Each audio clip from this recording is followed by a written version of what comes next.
Yo, what is up guys, I'm Dame, welcome back to Dameandthatgame. Today we have a brand new Black Ops 3 video. In multiplayer's update we just had a huge weapon buff. The Lotus and the Vesper are now beasts. But without further ado, let's get straight into that video.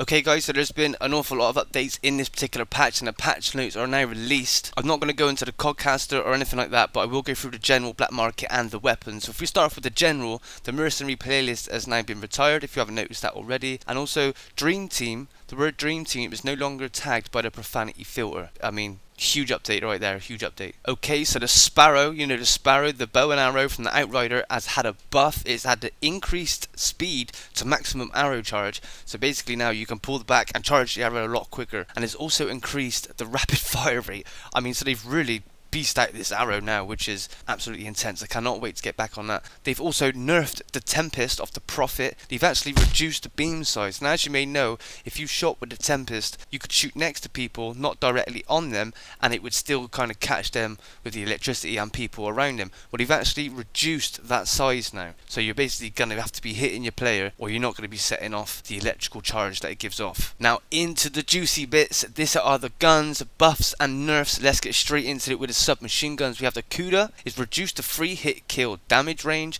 and is reduced to 5 hit kill damage range. So that's basically at a nerf. The VMP is a reduced recoil stability. So the VMP basically just got a buff. If you don't know what reduced recoil stability means, it means when you're shooting down sights, you're not going to be shooting up in the air as much. It's going to stay more on the center. Also the Vesper has had the increased recoil stability. Now the Vesper, if you don't remember, has been going through buffs and nerfs all the time, and it was a beast weapon not long back, and then he ended up adding some recoil to it and they basically made it useless. They buffed it again a few more times, but now they've actually buffed it again, reduced the recoil damage, so this thing is like a laser again. I mean, everybody is using this. It's basically the god gun again in COD. I mean, it just keeps going back to the god gun. Treyarch must love it being the god gun, so I can't wait to get some more gameplay with that one. All round, the submachine guns have basically all been buffed, like those 3 that I just mentioned, which is good news, bad news, who knows.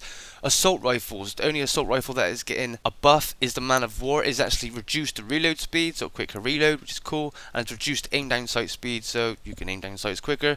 Is that a small buff? Cool. I don't really use the Man of War that much. Do you use the Man of War? Me? Not really. Sniper rifles. The Locus is now a 1-shot kill to the stomach. It used to be a 1-shot kill above the chest area and a 2-shot below, but now it's a 1-shot kill to the stomach no matter what. So the Lotus is at a huge buff. Not only that, you're going to have a huge advantage on other players now, because instead of having to aim above the chest area to get that 1-shot kill, you have that huge stomach area now, which you can just come around, pop. I mean, there's going to be a lot of sniper gameplay. It's going to be snipers and Vespers.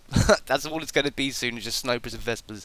Or locusts and Vespers. Okay guys, onto the black market weapons. We're going to start off with the HG40. They've increased the 3 hit kill damage range, which means basically now you can kill quicker at longer ranges, which is sick. The Garad has had increased reload speed, increased recoil stability, and increased hip fire accuracy. So the Garand is at a huge buff. Also we got a FFAR, again is that increased recoil stability, is that increased hip fire accuracy and increased aim down sight speed. So they've just completely buffed that weapon as well. I mean, but if you ask me, I can't wait to get back on the Vesper for a little bit and start making some points. And I might actually start pulling out the Locus again and trying to get some decent gameplays with that. I'm not a fan of sniper rifle gameplay, to be honest, especially when I've got to hit a tiny target. That's just too much for me. But I'm definitely, now I can aim for the stomach, I'm going to go for some more sniper gameplays, I think. There has also been game modes updated, Fracture's been updated. I'm not actually going to cover any of that in this video. I'm just going to keep it to the weapons base really. But if you do want me to cover the game modes and the maps and all the glitches that have been patched, then please make sure you leave in the comment box below and just say, Dane, make that video, we want to know,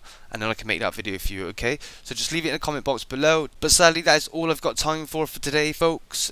I hope you've enjoyed the video. If you have, please make sure you leave a like rating before you leave. And if you're not subscribed, as always, subscribe already for more Call of Duty Black Ops multiplayer content. Guys, until next video, this is your boy Dame.